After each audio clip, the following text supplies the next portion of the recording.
you're in, you can hear me. We can hear you and great. see you, so that's good.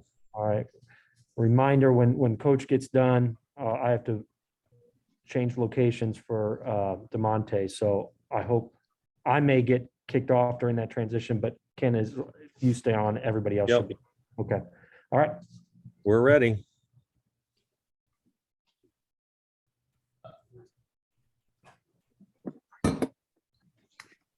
Good morning, Brad. Morning, everybody. How we doing? Sorry, I'm breathing hard. Just got done working out. Want to first start off and say what a joke, how disappointed I am that Trent Frazier, obviously nobody has a clue what defense is, that he's not on that award finalist list. Obviously, they don't talk to college coaches. More than likely, our style of play probably doesn't allow him to get enough steals, but they look at all the wrong numbers. They don't look at the opponents that he guards numbers when he plays them, because usually it's a night off for that person. Really, really disappointed. He's the best defender in the country. I look at what Ayo Dosunmu's doing in the NBA. He's number one in terms of guys guarded and ball screen usage and effectiveness, and Trent Frazier's better than him. And obviously our style of play hurts him, but I want it out there publicly. It's not a Defensive Player of the Year award, in my opinion, if he's not on it. I'm ticked off. I'm frustrated. I'd like to know who the committee is that puts that nonsense together. But it's obviously not intelligent people who are uninformed about styles of play and how defense truly impacts winning. So on to Northwestern. Very, very good basketball team, a team that's got a lot of returners. They've got, in my opinion, one of the most underrated players in the league, in Ryan Young, a guy that minutes per play is having a fantastic year. They've got two veteran guards in Boo Buie and Adij. And then Robbie Behrens is developing into really a good basketball player. So a very, very good team. It's Illinois Northwestern. It's always games that are hard fought and come down to the very end. And I would not expect anything different in this one. Both of you had a tough time executing offensively at the very end in your most recent games. Have you had a chance to work on any situations? Is it affected by the guys you're missing? Well, that has a little bit to do with, obviously Kofi's a pretty big presence and is a guy that's at the top of everything we do. Michigan State played great defensively, and yet we got really good shots. We had great opportunities. Jake missed 2 or 3. Trent got a really good look. Plummer missed a really good look. They made great defensive plays. We got to the rim. Their guy made a block or two. Sometimes the ball doesn't go in. So you look at it as execution. I look at it as good execution that the ball didn't go in. But again, it's you don't want to go 9 minutes with 2 baskets, but that was the situation, and we overcame it. Thanks, Brad. Tom Izzo has said, Chris Collins' team has a lot of good pieces, and that, you see a lot of talent, a lot of guys who had, pretty good recruiting rankings, but, they've had trouble finishing games. The results in conference play hasn't been there. What could be like that missing ingredient? What could be that secret sauce that when you have talent, but not like putting it together, do you think? Yeah, that's very hard to say. That would just be speculation on my point. I don't know. You've got to be around every day. Chris is one heck of a coach. They run great actions. They cause a lot of people issues. They've got 2 guards who can score on ball screens. They're much improved over the last few years in transition. They're down low, a really, really good offensive rebounding team. And again, I agree with Tom. They've got really good pieces, and they're a team that is dialed in. They execute, and you know, it's a team that I really like looking at them and watching them on film. Thanks, Brad. Hey, Coach, do you have an update today on Kofi and Curbelo? Curbelo has not been with us yet due to his protocols. Kofi is going through his protocols, so nothing new on that front. And you talked about Boo Boo. Could you go a little bit more in depth on him? What are some challenges in slowing him down?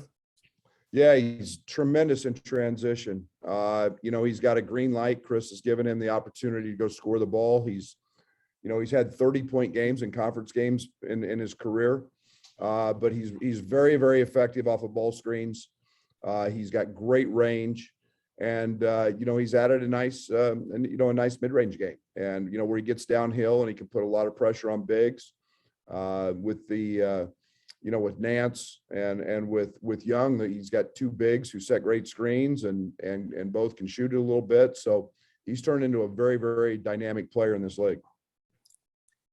Thanks, Coach. Good morning, Coach. After the game on whatever night it was against Michigan State, you wrote on the board culture win. You guys haven't had your entire roster yet, and we're at the end of January. About how much has your culture really helped you guys be successful this season despite not having all your pieces? Well, I don't want to devalue. We got really good players, in my opinion, and we've got pieces that fit into our culture. So it's not just, you know, it's not a systemic. It is a systemic thing, but it's players that fit into our culture and what we're about. And you know, I was ecstatic after the other night just simply because we found a way. And you know, you got two guys who are All-Americans that aren't in uniform. And you know, I could also go on a rant about Trent not being on the Kuzi award list, but yeah, you know, you've got guys that are buying into what you do. But you know, I think there's a part of that will always be who we are: toughness, connected, guys that work really hard, and that's what I mean by that when I wrote culture win. So to follow up, you said the toughness aspect of it has helped you guys a lot, but you've also kind of maybe challenged that at times with your team this season. How do you balance the aspect of they're not tough enough, but they're also tough enough to get these wins without some of these pieces? Yeah, it's feel. You know, there's days when I feel like I've really got to grind them. I've really got to challenge them. You know, there's, you know, you can't just be one way all the time. I can't just be a guy who just drives them and drives them and drives them. And all of a sudden we lose confidence. And, you know, that can happen when you don't have your guys. And, you know, so finding that level to give them confidence and to still push that. I love this team because of their independence when it comes to working to make themselves better. And it's not just in practice. I mean, you know, yeah, we practiced yesterday morning and yesterday afternoon. We've got 6 guys in getting a second lift and you know, while I was in on the Alter G working out. And, you know, that's voluntary. That's just them doing it. And that's making themselves better. And I'm excited about that. That's a big piece of what we do. And if I could get one last quick one, you mentioned all these guys coming in for individual time on their own. Is that different than when you first got here at Illinois? We didn't get guys to practice when we first got here. Yeah, it's a night and day. And again, it's the trying to get everybody to understand how hard winning is and how hard it is to be and get where they want to go, which is the top of the Big Ten as a team. And then individually, you know, most of them want to go to the next level, and that's hard work. And so, you know, that's why we have the saying character over characters. And it's a big piece of our recruiting and a big piece of our culture. Thanks, Coach. Coach, when did both Trent and DeMonte really buy into defense? I mean, did they arrive that way? Did they build the culture that way? Or when did those two guys really become such dynamic and versatile defensive players? Well, DeMonte was way ahead of Trent in that capacity. You know, you're talking about Trent was one of the most prolific scorers in the state of Florida. I'm not sure he knew defense, how to spell it or what it even started with. He was a challenge early on. And, one of the great stories, one of the great memories I always have is Trent at Eastern in that hurricane relief game, sitting on the end of the bench crying, saying he couldn't play here because he couldn't guard their guard.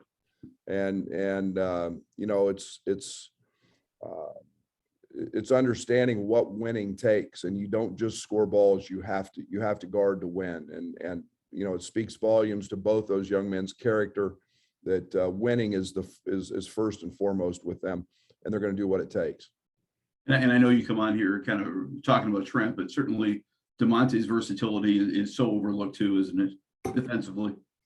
Absolutely. He guards 5 positions. I mean, we had him guarding their center the other night for 4 trips. And, and then he was guarding, Max Christie, and, and it's just unbelievable to have a guy that can do that. And that's why, in our system, that's important. But, we're not the gambling, shot blocking. We try to take charges. We try to wall up at the rim, not foul, and our system hurts those guys because it's a numbers driven thing. So, everybody can talk about it when they say, oh, he's a defensive player of the year and he gets 4 assists a game or 4 steals a game or whatever. And we don't do that. We don't force a ton of turnovers, but taking guys away from what they want to do, we're pretty good at that. Thank you. Hey, Brad, hard not to notice you stumping for Trent there. Why is it so important to you that he get noticed in these, awards and watch lists and things like that? There's very few opportunities that we get to talk about individuals and individual awards. And I'm not that guy. I'm team and we, and that is Trent. And when I can go to bat for one of our guys and something that I know he deserves to be there and I think is wrong, I'm going to do that. And I know very, very seldom, I think there's very few coaches in the country that are talking to a guy about, well, how do you want to guard? What do you like? How do you feel? What do you see? And know that 99% of the time that sucker's right. And it's just the way he feels in those situations, and you trust it. And, he takes more pride in what he does on that end than what he does on the other. And so I got to fight for him, man. That's wrong. And it's a numbers driven deal. I get it. But our system hurts him. And, I look at what our young man with the Bulls has done, and shoot, he was our 3rd defender, last year. I mean, Trent was always 1, and that's no offense to what Io's done, but, cause he's elite at it as well. But Trent always drew the assignment, and for him not to be recognized, and especially with what Io's done, it just magnifies that, in my opinion. And given everything you've been through, Brad, with Andre being out, him being the #1 point guard, and Kofi being out here recently, do you think there's the case, obviously, for all Big Ten, for your own team MVP? Like, what's the value of what he's given you? All the above. It's huge. He's been the one piece that nobody wants to talk about. I get it. Everybody else, and all he does is play 38 minutes a night and make every shot. It's be an unbelievable kid, be an unbelievable leader. If I can tell you this, we're not where we're at without him. And if that doesn't mean impact and all that stuff, that's for others to judge, obviously, but I know where I feel in my heart with him. Thanks, Brad. Hey, Brad, I know you have said, because of what he does defensively, you're not worried about DeMonte on the offensive end, but has he been a guy, just because of the absences, whose output maybe has been impacted by going from role to role offensively? Sure. Yeah. I mean, last year he was very, he was very singular in his role, and that's why he led the country, or was second, whatever, in 3-point field goal shooting. That was what was asked of him. And that's what he became great at doing, and spacing the floor. And this year he's literally, and still is, he's playing the point, he's been, at really one of 4 spots, and so his role's been a little bit more diverse than it has been, last year. But we need DeMonte to shoot balls and shoot them in, because he's a very, very good shooter when he's open. And yeah, he's a big part of everything we do as well on that end. What have been those conversations with him? I mean, understanding that he does know how to fit into specific roles, but also that he does have this shooting ability. How have you tried to find that balance? Yeah, and I think there's shows how smart he is, because he knows really 4 spots in all of our sets and actions. But I think the one thing, it's not as easy as you think, going from, hey, I'm a point guard, to now I'm a power forward, and making that transition. And maybe his reps are down, shooting the ball compared to last year. But he's all about winning and what we're going to do to win, and he's been great at that. And we do need him to shoot the basketball when he's open, because he's going to make it. And if I could get one more, are you able to say what day Andre first entered protocols? I don't even know.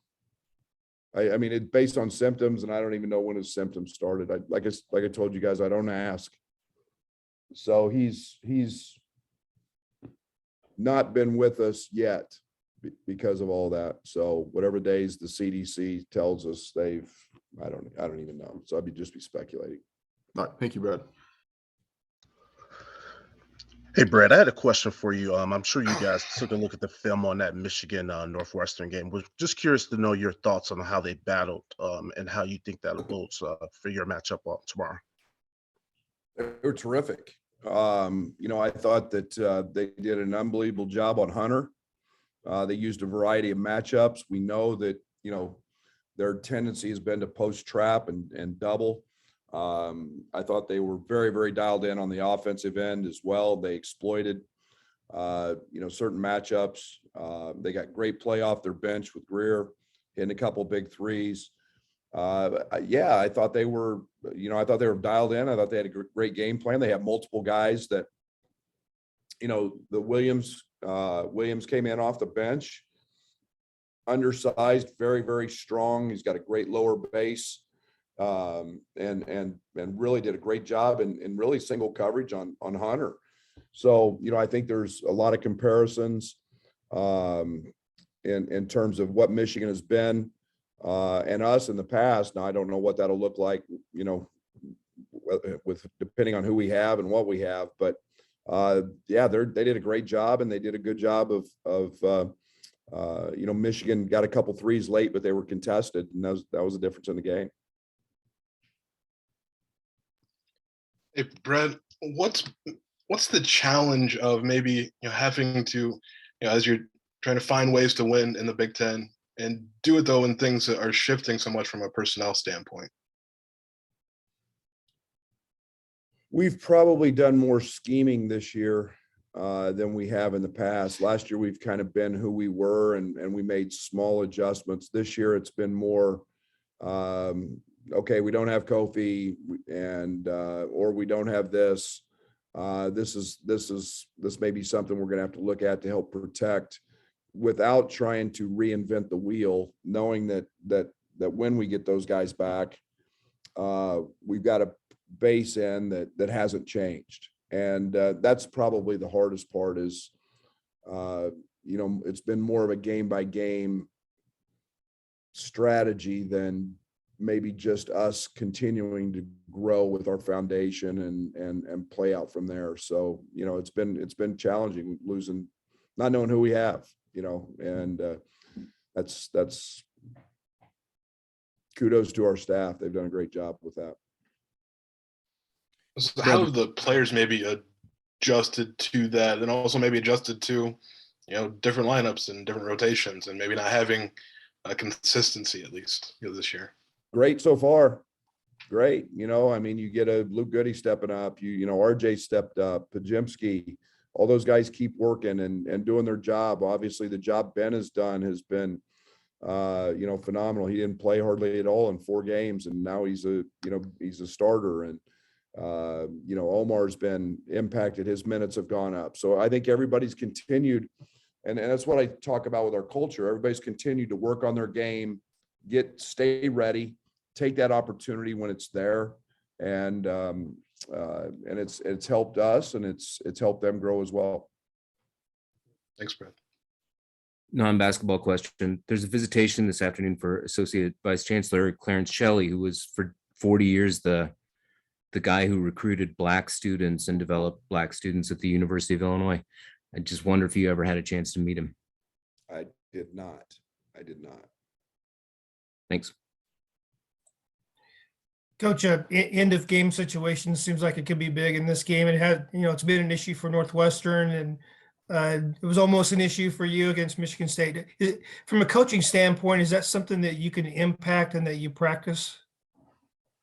Sure, we practice situations all the time, and there's certain situations. We had 3 situations. We went over it on film. Trent's not going to very often miss a free throw, front end of a 1-and-1.